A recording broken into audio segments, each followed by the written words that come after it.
त्याचं विधिमंडळ अधिवेशन नागपूरमध्ये सुरू आहे। अनेक आमदार आपल्या मागण्या घेऊन विधानसभेमध्ये पॉइंट ऑफ इन्फॉर्मेशन असेल किंवा लक्षवेधीच्या माध्यमातून पटलावरती प्रत्येक मुद्दा ठेवलेला होता। प्रश्न उत्तराच्या माध्यमातून अनेक मागण्या केल्या होत्या। चंदगड विधानसभा मतदारसंघातून काय नेमक्या मागण्या होत्या, या विधिमंडळ अधिवेशनातून काय नेमकं चंदगडकरांना मिळालेलं आहे। आपल्यासोबत चंदगड विधानसभेचे आमदार शिवाजीरावजी पाटील आहेत। सर, एकंदरीत हिवाळी अधिवेशन असेल किंवा अनेक अधिवेशनं असतील, या अधिवेशनांमध्ये अनेक आमदार आपली मागण्या घेऊन येत असतात। चंदगडकरांना या अधिवेशनातनं काय मिळालेलं आहे? जे सरंजाम गाव आहे, या 55 गावांचा जो जमिनीचा मुद्दा प्रलंबित होता तो आता मार्गी लागलेला आहे। मंत्र्यांनी काय आश्वासन दिलेलं आहे? आज ह्या अधिवेशनाला तर अतिशय नागपूरनी मला भरभरून दिले, ह्याच्याबद्दल कुठली शंका नाही आहे। मागच्या माझी सुरुवात पण नागपूर अधिवेशनमधूनच झालं। भरघोस असा निधी शासनाने दिला, साहेबांनी दिला।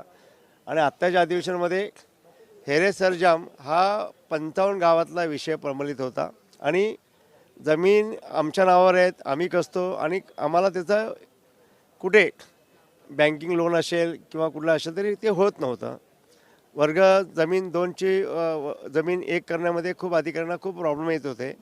कलेक्टर साहेबांपासून 8 उपजिल्हाधिकारी कलेक्टर साहेबांना लावले तरीसुद्धा मार्गी लागत नव्हतं आणि हे करत 4000 प्रकरणं गेल्या 6 महिन्यापूर्वी मार्गी लागली। तेव्हाचे विखे चव्हाण पाटील साहेब, आताचे चंद्रशेखर बावनकुळे साहेबांनी खूप तातडीने सर्व प्रयत्न केले। शेम साहेबांनी जातीने लक्ष घातल्यानंतर परवाशी चंदगड नगरपंचायतच्या वेळेला खूप मोठी सभा झाली आणि त्या सभेमध्ये जनतेसमोर साहेबांनी सांगितलं होतं की येणाऱ्या अधिवेशनामध्ये हा प्रश्न मी उपस्थित करून मार्गी लावून देतो। आणि साहेबांबद्दल जसे बोले तसे चाले आणि शब्दाला साहेबांचा शब्द म्हणजे अंतिम असतो। आणि साहेबांना मला त्यावेळेला मी आपल्या चंदगड विधानसभेच्या आमच्या सर्वच 55 गावच्या नागरिकांना त्यांचा मनापासून खूप धन्यवाद देऊ इच्छितो आणि खूप कौतुक इच्छितो की साहेबांकडून अशीच आम्हाला आशा आहे की कामं व्हावीत। हा 55 गावचा प्रश्न सुटल्यामुळे काय झालं आहे की आज आम्ही एक मोकळा निवांत श्वास घेतो आहे। आज आपण उद्या त्या जमिनी आमच्या असल्यानंतर जमीन वर्ग 2ची जमीन 1 असलेली पेपर भेटत नव्हते, काय कागदपत्राचा अभाव होता, त्या कारणाने अधिकारी त्रस्त होते। खरं ह्या चांगला निर्णय घेतला आणि पैसे भरणं शासनाचा जो निधी होता म्हणजे भरून द्यायचा होता आणि साहेबांनी तो पण मान्य केला आणि तो पण निधी माफ केल्यामुळे आम्ही खूप आनंदी आहोत आणि हे अधिवेशन आमच्यासाठी खूप लाभदायक ठरलं एवढं सांगू इच्छितो। वेंगुर्ला गोवा रस्ता जो आहे, कोल्हापूर बेळगाव वेंगुर्ला जो रस्ता आहे, या रस्त्याची देखील मंजुरी मिळालेली आहे। किती महत्त्वाचा होता रस्ता हा, कारण खड्ड्याचं प्रमाण मोठ्या प्रमाणात या रस्त्यांवरती होतं। आज साहेबांमुळे 90,000 करोडचा रस्ता नागपूर टू गोवा हा एक आपला शक्तिमार्ग मंजूर झालाच आहे। त्याचबरोबर साहेबांनी सातत्याने मी परवाशी मागणी केली, बेळगाव आणि वेंगुर्ला रस्ता रिपेरिंग तरी सध्या करून घेऊन परत तो 10 मीटरचा रस्ता नॅशनल रोड गडकरी साहेबांच्या मधून करून घ्यावं सांगितलं। तर साहेबांनी त्याचे पण प्रोसेस चालू झाले, ते 2-3 महिने लागतील।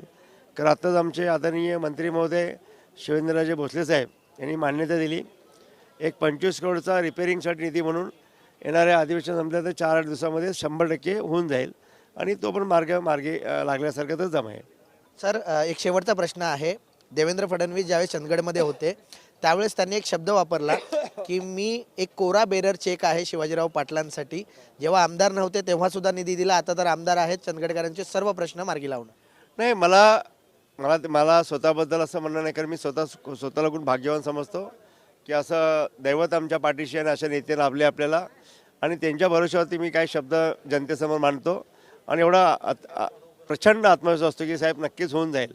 आणि साहेबांनी मला येणाऱ्या 10-15 वर्षामध्ये कधीच नाराज नाही केलं आणि जनतेच्या प्रश्नासाठी साहेबांनी मी आमदार नसतोरीसुद्धा 104 करोडचा फंड दिला आणि आज खूप आशा निर्माण झाली की साहेबांना पण माहिती आहे की मी जनतेचा प्रश्न सोडून मी कधी वैयक्तिक साहेबांकडे कधीच स्वार्थासाठी गेलेलो नाही आहे आणि जनते प्रश्नासाठी साहेब मी काय मला इतर आमदारांना पण तसंच सहकार्य करतात।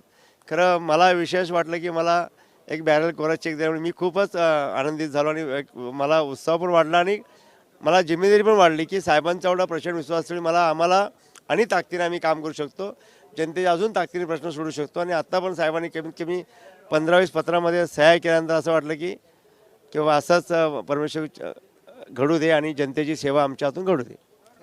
ज्याप्रमाणे देवेंद्र फडणवीस यांनी सांगितलेलं आहे, त्यांनी शब्द दिल्यानंतर आमच्यावरच्या जबाबदाऱ्या वाढलेल्या आहेत, अशीच सेवा आमच्या हातनं घडू दे, अशा प्रकारची प्रतिक्रिया जी आहे ती आमदार शिवाजीराव पाटील यांनी दिलेली आहे. व्हिडिओ जर्नलिस्ट नित्यानंद नाईकसह कुणाल बोईटे, जय महाराष्ट्र न्यूज, नागपूर.